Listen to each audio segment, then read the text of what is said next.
Already on the next one.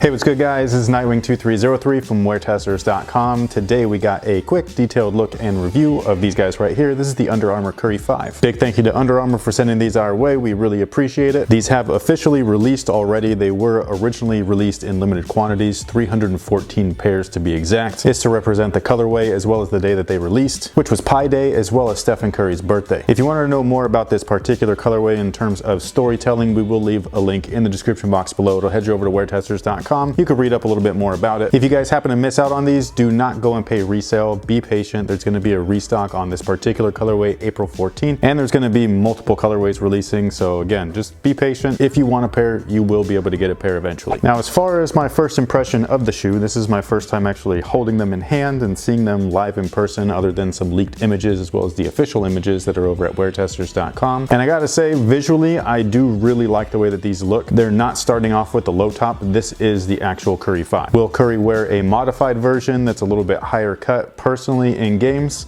We'll have to wait and see. Obviously, he's not wearing these just yet, but it will be interesting to see if he actually goes with a full-on low cut just like these guys. I believe it'll be the first time in his career that he's actually done that. As for the shoe itself, you can see that the outsole is a mixture between solid rubber as well as translucent. The traction pattern is pretty basic, which I happen to actually like. It, to me, looks like just a giant piece of herringbone all the way through from heel to toe. And then you have this additional section right here with a little bit more grooves on every side, and that's definitely going to give you that multi-directional coverage. I just really hope that it actually plays well on court. I have not been disappointed by a Curry model so far in terms of overall traction, and I hope that these kind of continue that trend. We don't know the exact tech specs as of right now, so I can't give you 100% confirmation on everything. What I can tell you though is that the midsole looks and it also feels while on foot just like it did on the Curry 4. So if you're expecting something with a ton of cushion, this is just not going to be that shoe for you. The heel section of the shoe did feel a little bit better in terms of overall compression, but I think it's just because it lips out a little bit. So if you happen to strike on your heel and then roll into your forefoot upon your stride, it will compress a little bit, again, just because of that little lip, but I don't think that the cushion has actually changed between the two models. I think that this is going to be a shoe for quick guards that want court feel and stability, just like the Curry 4. Now, the upper itself is anafoam with the knit layer underneath it. As of right now, it's a little stiff. I don't feel it pinching or anything like that while I tried it on, so hopefully it doesn't actually do that on court. I know that the Curry 4 had some issues with the eyelet areas, especially up top at the ankle. That should not be an issue either, because they actually moved all of that structure to the outside of the shoe, which I think is a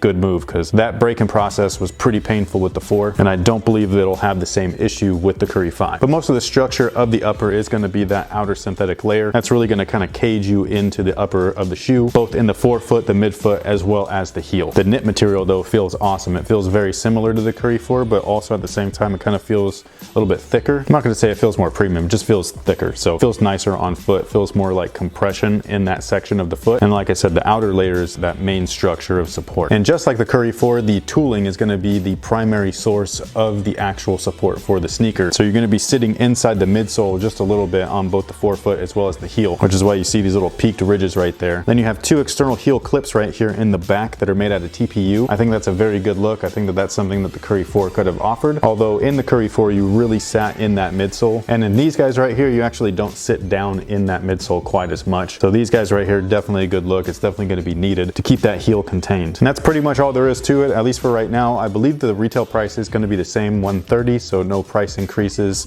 which I think is good. Aesthetically, from a personal standpoint, I do really like the way that these look. Like I said earlier, I'm glad that they are kind of that low cut look. From a casual perspective, I would definitely rock this a little bit more than I would something like the Curry 4. Now, in terms of size, I think that these fit a little bit snug. I think it's going to be great for on-court use, but if you're just wearing these casually or you're a wide footer, I think that you're going to want a half a size larger. They don't fit anywhere near as snug as the Curry 4 lows. Those were unbelievably tight. These fit more like the Curry 4 itself, so whatever size you wore in that shoe, that's what I would recommend you get in this shoe here. And that pretty much takes care of it for just a quick overall look as as well as my first thoughts and impressions. Sound off below in the comment section and let me know what you guys think about these. Do you like the way that this shoe looks over the 4? Actually, go ahead and rank the Curry models from your most favorite to your least favorite so far, at least from the 1 through 5. Definitely interested to see what you guys think about that. But again, let me know what you guys think about these down below in the comment section. Go ahead and leave your list for your favorite Curry models from best to worst. If you're interested in grabbing a pair of these, I don't know when the full release date is, I'm sorry, but you'll probably be able to get them over at eastbay.com. I'll leave a direct link to Eastbay's homepage in the description box below, just in case you wanted to shop around and browse. Maybe sign up for the free magazine, who knows. But thank you guys for watching. Thanks for all your support. Again, big thank you to Under Armour for sending these out. I greatly appreciate it. Stay tuned for the performance review in the coming weeks, and until next time guys,